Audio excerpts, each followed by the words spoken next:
Arjuna said, O Janardana, O Keshava, why do you urge me to engage in this ghastly warfare if you think that intelligence is better than fruitive work? Text 2. Yanishrineva Vakina Buddhim Mohaya Shiva Me Ekam Vada Nishchitya Igna Shreyo Apnuyam. My intelligence is bewildered by your equivocal instructions. Therefore, please tell me decisively what is most beneficial for me. Text 3. Shri Bhagavan Vacha Lokesmin Dvidvidha Nishtha Pura Prokamayanaka Jnana Yogena Sankhyanam Karma Yogena Yoginam. The Blessed Lord said, O sinless Arjuna, I have already explained that there are two classes of men who realize the self. Some are inclined to understand him by empirical, philosophical speculation, and others are inclined to know him by devotional work. Text 4. Nakarmanam anarambhan aishkarmyam purusho snute nacha sanyasanad eva siddhim samadikachati. Not by merely abstaining from work can one achieve freedom from reaction, nor by renunciation alone can one attain perfection. Text 5. Nahi kaschikshanam api jatu tishtatya karma krit karyate yavasha karma sarva prakriti gunahai. All men are forced to act helplessly according to the impulses born of the modes of material nature. Therefore, no one can refrain doing something, not even for a moment. Text 6. Karmendriyani samyamya ya aste manasa smadan indriyardhan vimudhatma mityacharasa uchite. One who restrains the senses and organs of action, but whose mind dwells on sense objects, certainly deludes himself and is called a pretender. Text 7. Yastvendriyani manasaniyam yarabhate arjuna karmendriyai karma yogam asakta savashishyate. On the other hand, he who controls the senses by the mind and engages his active organs in works of devotion without attachment is by far superior. Text 8. Nitam kuru karma tvam karma dhyajo ya karmanaha sharira yatrapi chate na prasidyeta karmanaha. Perform your prescribed duty, for action is better than inaction. A man cannot even maintain his physical body without work. Text 9. Yagarthat karmano nyatra loko yam karma bandhanaha tadartam karma kanteya mukta sangha samachara. Work done as a sacrifice for Vishnu has to be performed. Otherwise, work binds one to this material world. Therefore, O son of Kunti, perform your prescribed duties for his satisfaction, and in that way you will always remain unattached and free from bondage. Text 10. Sahayagya prajasrishtva param vacha prajapatihi anena prasavishyadvam esha vastaksikamaduk.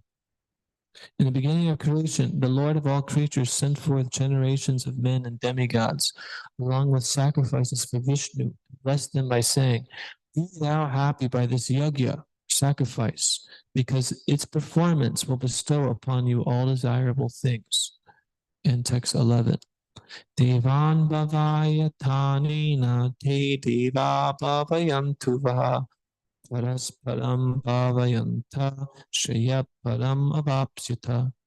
The demigods, being pleased by sacrifices, will also please you, thus nourishing one another. There will reign prosperity for all. So we'll go back to text 1. We'll read the translation and purport. Arjuna said, O Janardana, O Keshava, why do you urge me to engage in this ghastly warfare if you think that intelligence is better than fruitive work? Purport. The Supreme Personality of Godhead, Sri Krishna, has very elaborately described the constitution of the soul in the previous chapter, with a view to deliver his intimate friend Arjuna from the ocean of material grief, and the path of realization has been recommended. Buddha Yoga, Krishna consciousness. Sometimes Krishna consciousness is misunderstood to be inertia. And one with such a misunderstanding often withdraws to a secluded place to become fully Krishna conscious by chanting the holy name of Lord Krishna. But without being trained in the philosophy of Krishna consciousness, it is not advisable to chant the holy name of Krishna in a secluded place where one may acquire only cheap adoration from the innocent public. Arjuna also thought of Krishna consciousness or Buddhi Yoga or intelligence and spiritual advancement of knowledge as something like retirement from active life and the practice of penance and austerity at a secluded place. In other words, he wanted to skillfully avoid the fighting by using Krishna consciousness as an excuse. But as a sincere student, he placed the matter before his master and questioned Krishna as to his best course of action. In answer, Lord Krishna elaborately explained Karma Yoga, or work and Krishna consciousness, in this third chapter. Maharaj, we'd love to hear your comments on this section of the Bhagavad Gita. It's very it's practical. Spiritual life has to be practical. And we need to know how we're supposed to engage ourselves 24 hours a day, because the goal is Smartavyam Satam Vishnu, Smartavyam Najatuchit. One should always remember Vishnu or Krishna. Never forget him. That's the goal of life. So how to do that? It means that one has to act. You can't just stop acting. It's not the nature of the soul to be inactive. Even a child, if you take away anything he's playing with, he won't just sit there. He'll want something. Our nature is activity. So the question is, what activity can we perform that will keep us always in a transcendental state? And Krishna is discussing that now, called Karma Yoga. How to be engaged in work or activity which will not bind one. We say bind because bandhana, the Sanskrit word bandhana, is from where we get bondage. So we get bound up by working in the material world. That means we're trying to enjoy the results, but we're not entitled to the results. No matter how hard we try to hold on to the results of our work, it doesn't work. It can't be that way because the results are not meant for us. It's like, for example, the different parts of the body. They have individual capacity, individual activities, but they're all supposed to be working towards the good of the whole body, the whole self. So if the hands take some foodstuff that's collected by the total body, and they're cutting up the foodstuffs, they can go on cutting and cutting, but they won't be able to get any nourishment from that. They have to give it to the mouth, to the stomach. It has to go to the stomach. Then the food can be assimilated and distributed, and everyone gets the benefit. All parts of the body get the benefit. Similarly, there has to be the one enjoyer that everything is meant to please, or as described here, one that everyone is supposed to satisfy. Because as long as we're thinking we're the one that has to be satisfied, and we make all of our efforts, and we're just like the hands who try to eat the food itself directly, and they don't want to give it to the stomach because they think they're being exploited. But actually, that's the only way they can benefit from the food, is to give it to the stomach. Similarly, the only way we can benefit living entities is by doing our activity, whether it's music or whether it's agriculture or whether it's philosophy or building houses, whatever it may be. One should try to do that work, that activity, so that it's pleasing to Vishnu or Krishna. Then it's completely successful and there won't be any bad karma. Bad karma comes when we try to act independently of Krishna and we get misdirected. For example, if we don't consult Krishna about what we should be eating, what foods he would like us to prepare for him, and in turn, what foods he would like us to honor? If we ask that question, we get a good answer. Krishna says, I'm a vegetarian. I like fruits, vegetables, grains, milk products, water, etc. And if that's offered to me with love and devotion, I'll accept it. And then, after I accept it, I will give it to you. It'll remain as my remnants, but it will give transcendental pleasure to you, and it will give you nourishment spiritually as well as physically. So that's the plan for eating. If we don't consult Krishna, we may think these animals, when their bodies are cut up and cooked, they give a nice taste, and they seem to make us strong for a while. So let's do that. Let's hope the slaughterhouse. We do that, but then we get ourselves all entangled. Huge karmic reactions, both individually and collectively. So the answer is we consult with Krishna. What does Krishna want us to do for our betterment and for his satisfaction? And that's what this chapter, Lord Krishna is explaining. How you can do that, please me, and you'll be pleasing yourself, and you'll be pleasing all your friends, all your relatives. Even your enemies will be pleased. Jai. Thank you, Maharaj. Does anybody have any thoughts or questions, comments? So, this is a nice portion of the Bhagavad Gita, whereas the previous chapter, chapter 2, is largely a summary of everything to follow within the Bhagavad Gita, where basically Krishna began instructing Arjuna. Shri Gauranitai Ki Jai. Krishna began instructing Arjuna in spiritual life, and the basis of that teaching was that you are not your body, that you are in fact eternal, and the body is always changing, but you remain the same youthful spiritual being within the body. But then the body gets old and one gives it up and accepts a new body. Just like when cloth gets old, you discard it and you accept a new one.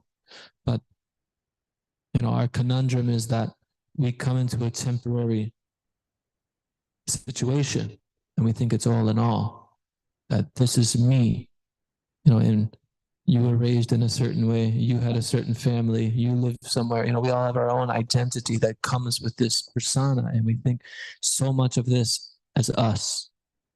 And then as Maharaj was pointing out, where Krishna in this portion of the Bhagavad Gita of chapter 3, he's saying that one has to do work. One can't cease from working. So Arjuna was on the battlefield and he was getting ready to fight this big war. Everybody he knew was there. And they were chivalrous. So they went to the front lines to see who they were going to fight. Unlike nowadays, we fight behind computers and drones and all sorts of harsh, impersonal ways. So when Arjuna went there, he was disturbed because everybody he knew was in this battle. And he said, there's no way that I can do this, because if I win, I can't enjoy life because I have the blood of my elders on my hands. And if I lose, then I die and we forfeit our whole kingdom and, more importantly, dharma, which is like righteous religious principles. So he said, I don't know what to do. I might as well give up and go to the forest, become a monk, become renounced. So that's why Krishna is speaking this portion, because Arjuna said, my intelligence is bewildered by your equivocal instructions. Therefore, please tell me decisively what is most beneficial for me. Because Krishna instructed Arjuna both to work without detachment and cultivate knowledge or jnana. And he was confused how these two could coincide together. So Krishna says that a living entity cannot refrain doing something, not even for a moment. So the reason why I'm trying to bring up this topic is some people think, okay, I'm going to become a monk. Okay, I retire from the world. Now I don't do anything. I just sit there and meditate. Meditation meaning I just blank my mind, don't think of anything, and don't have any connection with the outside world, and just blink. On the contrary, being following the path of Krishna consciousness is very active. A lot of times I've been distributing books around the country, and we meet people and they say, "Oh, you're a monk? Are you like, why are you talking?" They thought, okay, a monk's supposed to be silent. I'm like, no, we actually talk more than most people. We chant the Hare Krishna Maha Mantra, we're always making noise. So after Krishna says that, one cannot refrain from something, he says, what was it, text 10 of chapter 3, text 9. What times the sacrifice for Vishnu has to be performed, otherwise work binds one to this material world. So work binds us to this material world. So this is the English, but it's almost easier to understand the Sanskrit, which means karma. You do an action and you get karma. So with karma, there's a concomitant reaction that will follow, meaning that you perform an activity and then you have to get the reaction that comes with it. So a lot of people tend to think of karma as a very favorable thing, as good karma, because I do an activity and I get karma. So from a material sense, that's right. I help an old lady cross the street or something, that's good karma. Versus there's a cat and I just like kick the cat for no reason. It's not so good. But the point is, either I do the bad activity or the good activity, there's a reaction coming. Whereas performance of Krishna consciousness is acting on behalf of the Supreme, learning to connect our consciousness to Krishna, whereas it becomes transcendental. So there's no material reactions. In this way, one can act in this world, but be situated on the spiritual platform. When one's on the spiritual platform, they can see all living entities equal.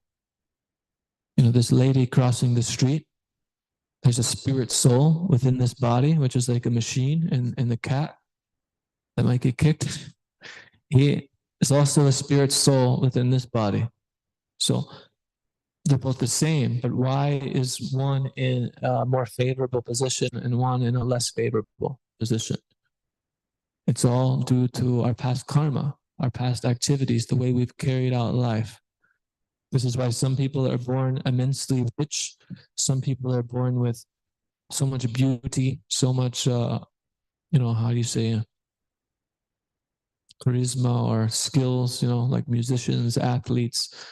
And another person may work hard their whole life and never achieve the same things that, this person just was born with it to have. So in the Vedas, this is described as all coming from karma, from our previous activities. It's not that things randomly happen. With a clear view of knowledge, you could see why things work the way they do. And in this way, not become disturbed by the world around us. And that's the whole premise, because Arjuna was getting ready to fight this battle and he was disturbed. So he said, let me run away from it. Krishna said, you're a warrior. Even if you run, you'll still fight because that's your nature. So we often are confronted with certain situations in life that try us, challenge us in certain ways, that push us to our limits. And we can deal with them, and we could deal with them in a multitude of ways, or we can run away from them. But ultimately, we have our nature that's there, and we can't run from our nature.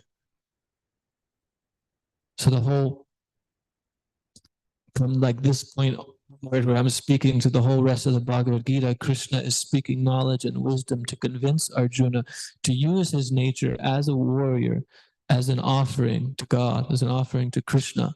And in this way, his consciousness will become enlivened and come up to that spiritual platform where you see all living entities equal, and there's no need for lamentation or hankering. Because from a material point of view, we're always lamenting and hankering.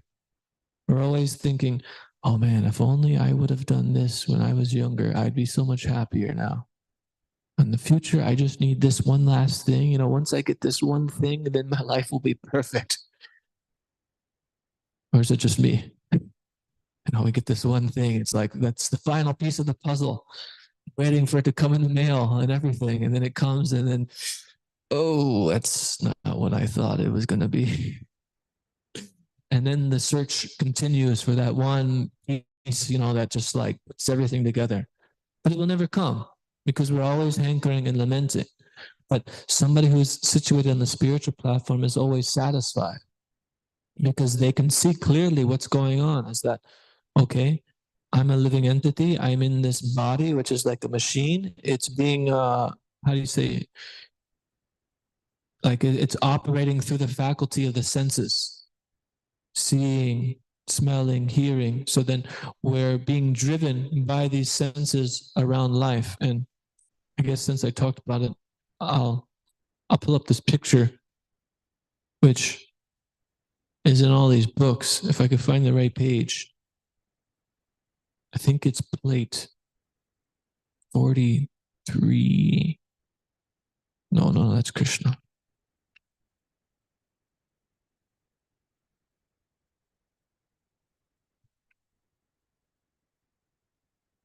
The last time I was trying to find it and it took 23? Yeah, plate 23.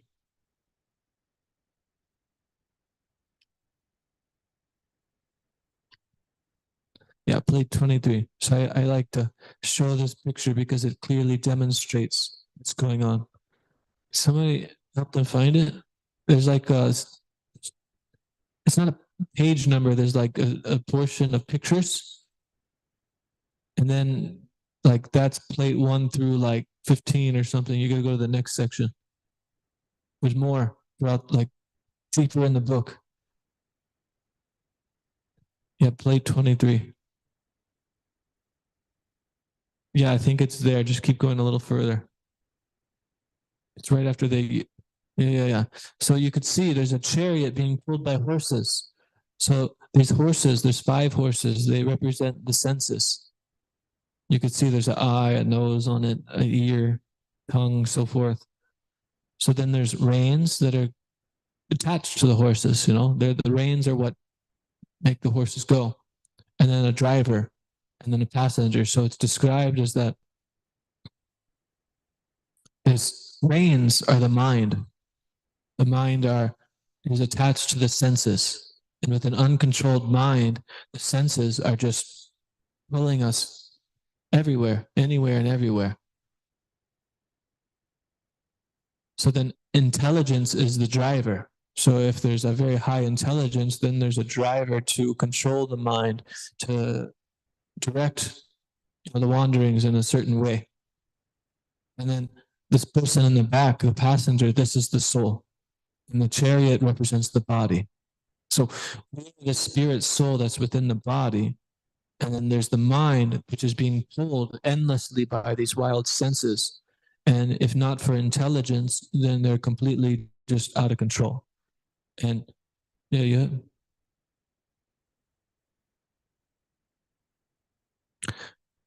That's a good question. Not per se, but yeah, in one sense, because I was going to make the point that we can have intelligence just in a material sense, whereas like say, okay, I go downstairs and there's some sweets, like there's many Indian sweets. I'd say the names, but you guys probably don't know the names. But anyway, so much sweets. And say I go down there and I have one and I'm like, okay, that's good, Then I have another one. I'm like, okay, just one more, half an hour later, I finished all the sweets and now I'm like, my stomach hurts, my head hurts. So, and the senses see a particular object. The mind says, oh, this would be good. Or on the flip side, it says, this would be not good.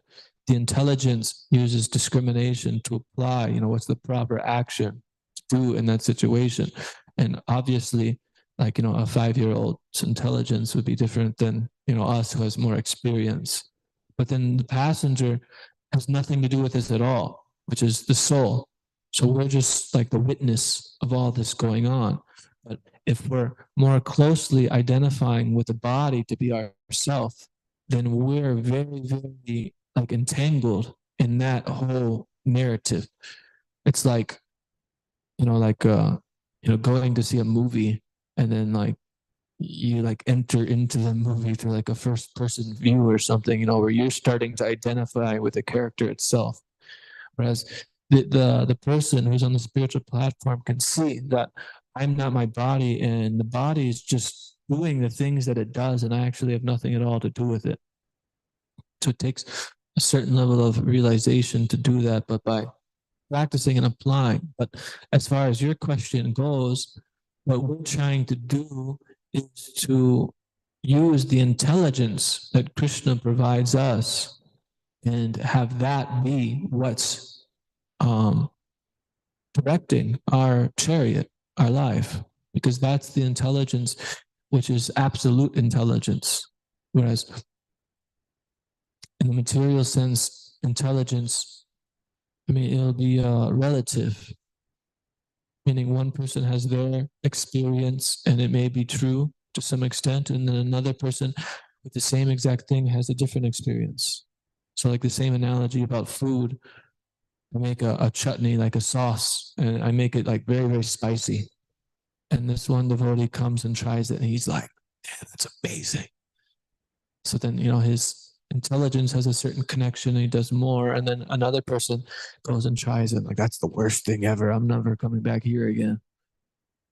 So it's a relative experience to the individual. But Krishna's knowledge that he's providing us through the Bhagavad Gita and, giving to us through the devotees, the acharyas, and within our heart, this is a transcendental knowledge that's absolute. So it's applicable in all circumstances, all time, all places. And that's why we speak about the Bhagavad Gita every night and it doesn't get boring. This is why it's a book that's 5,000 years old and it's still, just as pertinent today as it was when it was spoken, as opposed to people going to school and studying all this knowledge in the schools and they're learning. And if they go back to the school 5 years later, they have to do everything all over again because the books are brand new. The books have changed. They changed this theory that was being taught to this theory, generally speaking. So as we apply that intelligence to our lives, it becomes very clear of how to act and how not to act. Whereas somebody who's devoid of that knowledge doesn't know how to act properly, and often they do actions which they think they are right, but in a spiritual sense are actually more detrimental. And we can go back to the example of walking the lady across the street or kicking this cat. Both activities, but they both create a reaction to the world rather than freeing one from the world. So the whole point is to be free from samsara. Samsara is the cycle of birth and death, birth and death, birth and death. This is not a pleasurable experience. In the Srimad Bhagavatam, it's described what it's like for somebody to die, leave their body, and then enter into a new body in a womb, and then be in the womb, and you're in this tight, dark place, and there's like little worms and parasites nipping at you. And, if your mom eats some spicy food or something has indigestion, you're suffering like anything. And like, this is just the beginning. It gets worse. Then you're born. And then as soon as you're born, somebody like smacks you and then you start crying and you're just like, "I don't know what's going on. Help me." And then, you're crying because you have indigestion, and then somebody's standing there with a bottle, like putting more food in your stomach, and you're just like burping and throwing up all this goo, And then this is like not even the worst part. The worst part is that then you're raised as a person, and you're trained to think in a certain way, to behave in a certain way, just because you were born in, where were you born? Louisiana. That's nice. It's not what I was expecting. I think the neighbors like it too. Louisiana. So because you were born there, then you're taught to eat certain foods, to behave a certain way. You have a particular accent. There's certain animals that live there that don't live here, thankfully. There's a lot of snakes and gators. So, to India, then there's somebody who's born there, who's raised there, and they're taught a different language, a different religion, a whole different culture, a different way of being. Why? Why do we have this like polarization going on? Then we think we're so different from everybody else because we identify like, this is me, this is normal, this is natural. And a lot of us are very closed off to the rest of the world. I mean, Americans are famous for this. Americans are being ignorant, what's going on around the world, knowing all the other countries. We think this is the center of the world and this is the highest standard of life. We have here, everywhere you go, there's pain, there's suffering. The one thing I'd say about America is probably best at is hiding the suffering. You go out on the streets and it's not really so much poverty. Of course, you see some people who are struggling and begging, but usually they have clothes, they have a place to stay or like a shelter at least. In other parts of the world, there's like literally nothing. No people to donate money, no shelter. You just live in a hut and then there's like a field and pray to God that it rains, because if it doesn't rain, it's going to be a tough one. So we have this conditioning which prevents us from seeing things as they are. So as we shed these layers of who we think we are and start to inquire into the real truth, like, who am I really? What's the point of life? Because like I said, America, we have everything. We have running water, electricity, which people just completely take for granted nowadays, which is like a huge thing. Air conditioning, heating in the winter. I mean, before people had to cut firewood and actually get a fire going. Now we're just lazy. We just hit a button, go on our phone, and dial up the thing. Okay. So we have all these things, but people are still not happy. And we can go on social media and we see people put their page there, and they put all the happy times, the happy moments, the party, the sports game, the nice clothes, the smiles. But what do people rarely put on there? Their doubts, their fears, their insecurities. A lot of times I've noticed, you find yourself in a particular situation where you feel uncomfortable, and it drives you to act in a certain way to like deal with the discomfort. It may be like a crowd of people, and you talk about certain things or talk in a certain way to try to like break through that, rather than just being like a true presentation of yourself. So my point is, we put all the good fronts out there, then really what's nagging at us deep down, we're not so connected with. And if we listen to that, that's the voice that will lead us towards spirituality, that will tell me, and I'm not satisfied with what I'm doing. It feels like I'm just wasting time. And people go study in school, people work and make a lot of money, chase a lot of women or men. I was thinking men chasing women and women chasing men, but this weekend the Pride Fest was going on, so like everybody's chasing everybody. It's just lust, That's what it is. It's lust. Like, we want to enjoy, so we're chasing, and it's like trying to put a fire out with oil. Like, you douse this liquid on there, and it kind of goes out a little bit, but then it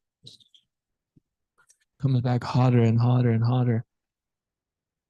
So as we're chasing that external for happiness, to deal with our anxieties, our pressures, our fears, our innermost, challenges,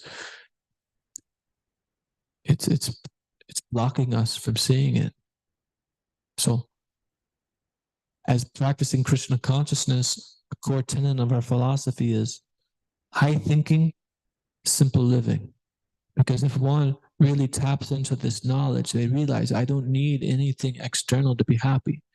By chanting Hare Krishna, by doing devotional service to Krishna, I become enlivened from within my heart from a way that I never have before. And it brings realization and detachment from the world. By performing devotional service, we get some kind of higher taste and realization. And from that realization, naturally, we become detached from the bodily conception that I'm not this body. Not this body. Such a simple thing, but such a monumental thought to really like grasp. And that's why in the beginning of the Bhagavad Gita, the previous chapter, like I mentioned briefly, that there's almost like 10 shlokas, 10 verses where Krishna is speaking, and most of them are in line with the same point of you're eternal, you don't die, you live forever, you're not your body, you give up your body and you take a new body. So that's why it's very important to utilize our human form of life, because in this human form, we have a faculty of higher consciousness where we can inquire and we could understand into the truth. Otherwise, we're just going to chase happiness that's ephemeral. It comes and it goes, comes and it goes, and we're just always chasing it. And then we're never satisfied. Yeah, we have a microphone.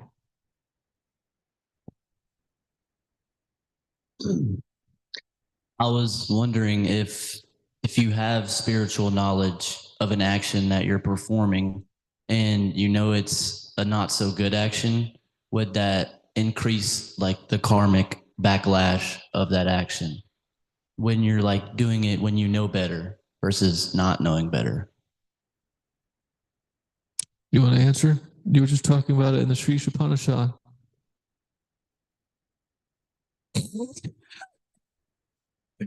Basically, with great knowledge comes great responsibility. So it's more dangerous for somebody to have knowledge, like a little bit of knowledge in the improper hands. It's more dangerous. So it's like with that knowledge, there's power. So then it warrants a certain level of responsibility. So yeah, being aware of the truth, you're aware. So then we don't even have to make it like a mystical thing of like, because you know, and you do this and then this. No, you know. It's like I spend my life going out to parties and drinking and smoking, trying to like pass time by and have fun with friends. And a wise person could know even in those moments, like, what am I doing here? Why are we just doing the same thing? Like we're not building upon anything. And then you pull out your phone, you pull out your music, you pull out this thing, something to distract us from those real thoughts, So when you give that up in pursuit of something better and you get like a little bit of a higher taste of there's something more, then you know in the back of your mind that like, okay, I'm smoking this thing and it's not going to make me happy. And then what happens? It runs out. I feel low again. I want more. Because I want more, I have to work. I have to get money. I have to go meet this person. I have to do this thing. And it creates this whole like lifestyle that consumes us because we have a certain drive for a certain feeling. And that drive for this feeling is often to remove us from our real feelings. So in the Bhagavad Gita, this is called tamagun, or a mode of ignorance. We're actively, or maybe not even actively, but we're ignorant to reality. So for one who comes out of this ignorance, then yeah, there's a little bit more responsibility there. Yeah. Can I share a comment, Prabhu? Yeah.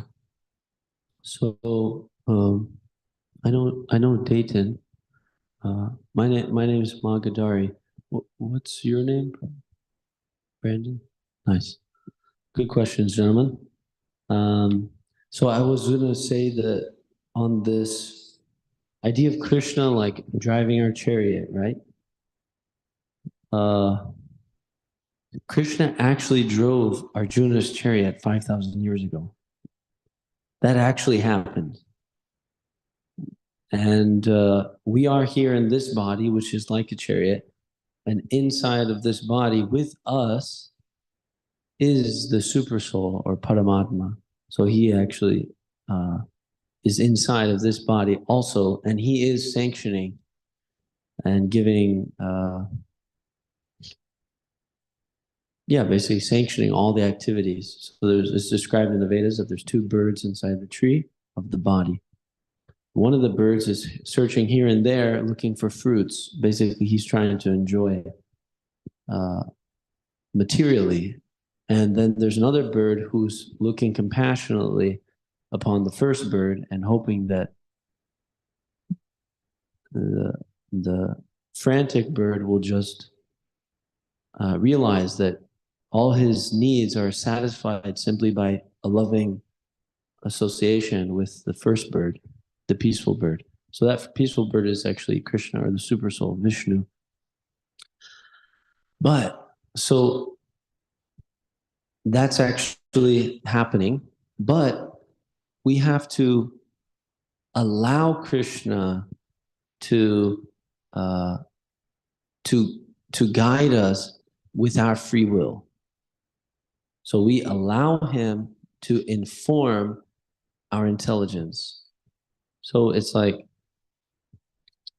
we basically we're hearing here in third chapter that he says, perform sacrifice, do works for me. So what I was thinking about is that the nature of the soul is activity. So when the soul is within the body's naturally enlivened in so many ways. Heart pumping, mind racing, blood flowing, so many things are there. And when the soul is outside of the body, it's just a lump.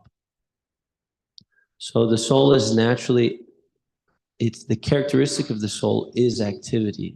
Anywhere where the soul is, there's movement, there's nature, there's dynamic activity. So when we let Krishna, as an analogy, we let Krishna drive the chariot. But what that means practically is that we hear submissively from Krishna himself and those who have realized what Krishna wants for us. And then we act on that basis, or we desire to direct, the mind and the senses according to that higher intelligence. So then, as Maharaj gave the example, that it's like, okay, I know naturally I'm like drawn to eating. It's not like I can try to stop eating. And as we heard, Krishnendu was doing the recitation, even if I try to stop eating, I'm always going to think about eating. That's called being a pretender. So we're not trying to stop eating. We want to eat according to how Krishna decides. So then that's one practical example. We want to live, we want to act how he instructs us to. So then we can decide, like, when we see the hot thing, or this, or we see this type of food or that type of food, then essentially the principle is to the devotee of the spiritualist, he wants to eat foods which have been offered to Krishna with love, because then they're free from karma. So then we hear that Krishna wants us to eat like that. Then when we see food, the senses automatically want to eat it. They just do whatever. But the mind says, yes, very nice, we should eat that. And then the intelligence says, well, is it offered to Krishna? Was it spiritualized? Is it free from karma? And so then you use your free will and let him, you let your intelligence be informed by Krishna. So there's a few layers to it. We can continue talking about this idea of letting Krishna drive the chariot. It's kind of quite a big discussion, but those are some topics. Thank you. Yeah, this is the whole Bhagavad Gita, which we talk about every single night. So it's quite a big discussion. Any other comments or questions? Yes, Mataji, microphone.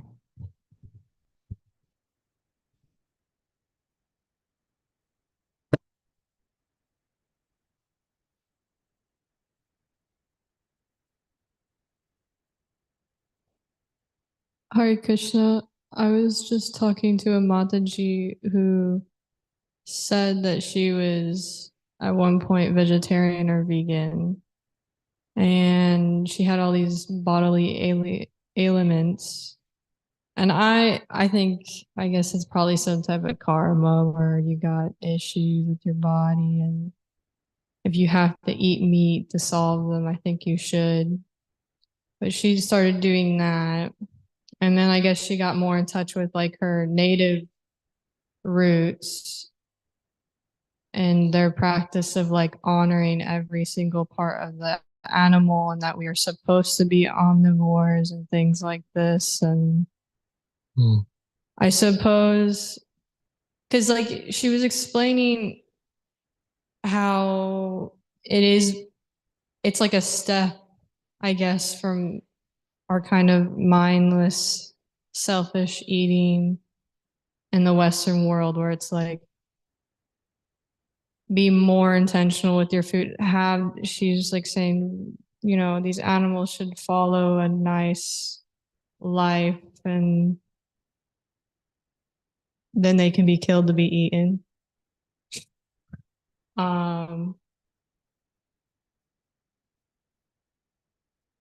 But I guess it's like, it seems like some people have very deeply found what is truth to them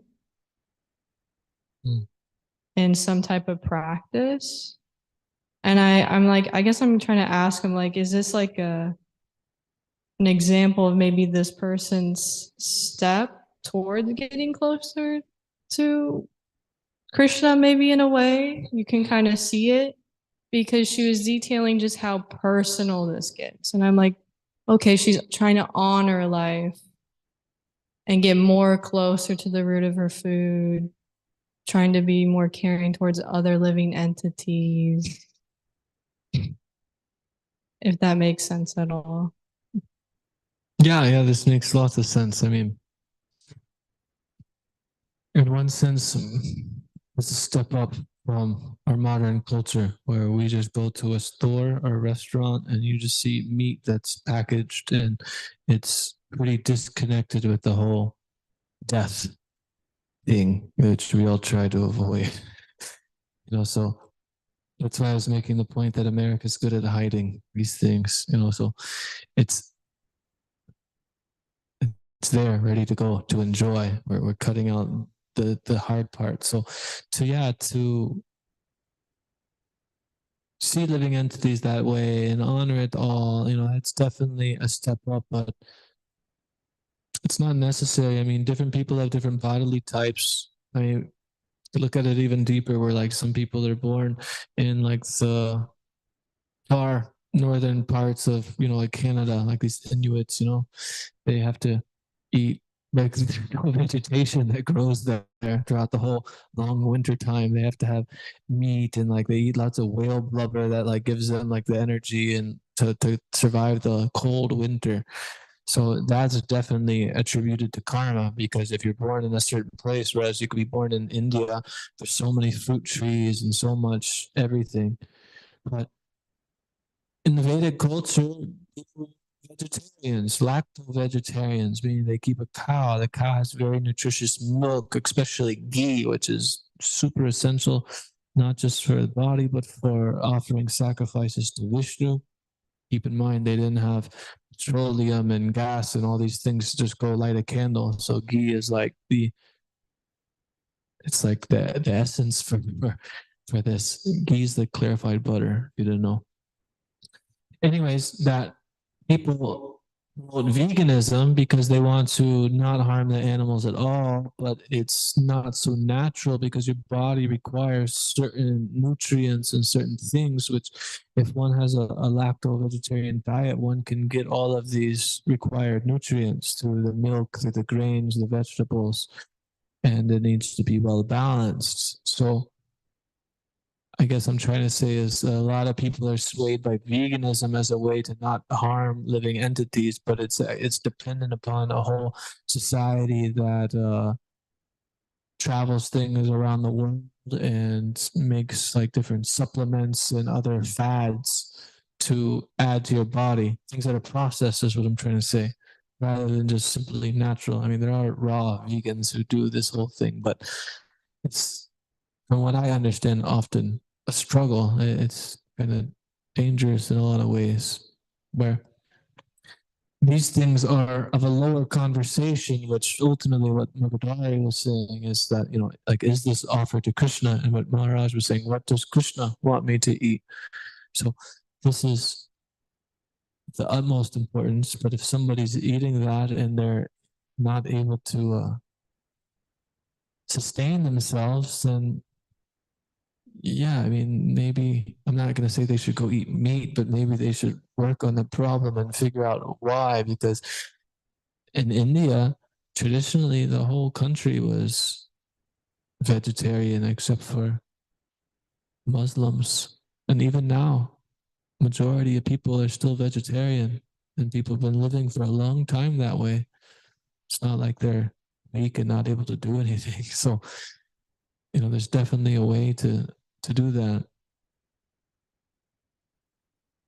Yeah, and final thing, but one last point on this is that, in one sense, to take that route that this lady did, it's a step up from like the modern culture of, you know, being real with the whole situation of animals and their pain and trying to honor that. And it's a step down from, you know, being vegetarian, where you're not having to cause that harm to begin with. But ultimately, both those are a step down from taking only prasad, things that are offered to Krishna, because then it's free from karma altogether. So otherwise, then it's just like this lady and this cat, you know, it's like good or bad, it's still karmic reaction. Yeah, you had something? It's nothing that you Prabhus haven't already said, but with your permission, make a quick comment.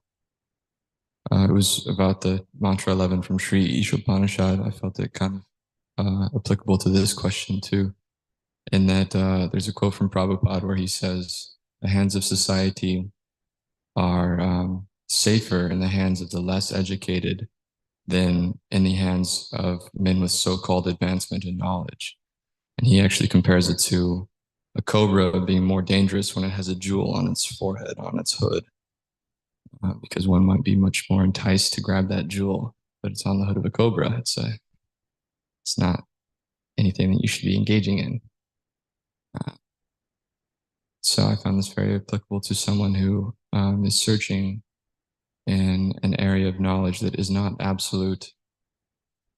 You get these bits of half truth, and they get your attention, and you start perpetuating and feeding into it, and but before you know it, it can really lead you astray and into a direction that you never wanted to go, or that just leaves an incomplete understanding of the actual problem at hand.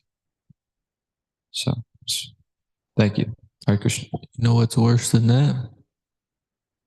You leading people astray also into that, saying, this is it, follow me, come on, this is great, which so many people do.